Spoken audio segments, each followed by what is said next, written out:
आपल्याला गुलाबी होण्याची गरज नाही, आपल्या कपड्यांचा रंग पांढरा. एकनाथ शिंदेंची नाव न घेता अजित पवारांना कोपरखडी.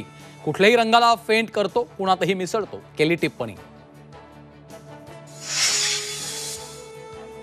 पुढचा बॅट्समन आलाय. नाना पटोले यांच्या एंट्रीवर उद्धव ठाकरेंचं वक्तव्य. राजकीय वर्तुळात भुवया उंचावल्या. तर राज्याचे पुढचे मुख्यमंत्री नाना पटोले, खासदार पडोळेंचं भाषणात वक्तव्य. माय बहिणींच्या अब्रू संरक्षणाचं सरकारला काही पडलेलं नाही. शरद पवारांचा राज्य सरकारवर हल्ला बोल. 1,500 देताय ठीक आहे, महिलांच्या संरक्षणाचं काय? शरद पवारांचा सरकारला सवाल. आमचं सरकार आणा, जुनी पेन्शन योजना लागू करा. उद्धव ठाकरेंचं शिर्डीमध्ये आश्वासन.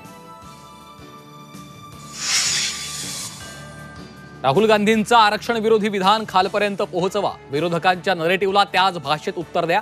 भाजप नेत्यांना नड्डांचे आदेश. सूत्रांची माहिती. लोकसभा निवडणुकीत विरोधी पक्षाकडून पंतप्रधान पदाची ऑफर होती. मंत्री नितीन गडकरींचा गौप्यस्फोट. मात्र ऑफर फेटाळल्याचंही गडकरींनी सांगितलं. 2 दिवसात मुख्यमंत्री पदाचा राजीनामा देणार. अरविंद केजरीवालांची घोषणा. राजीनामा देण्यापूर्वी जनतेशी साधणारा संवाद.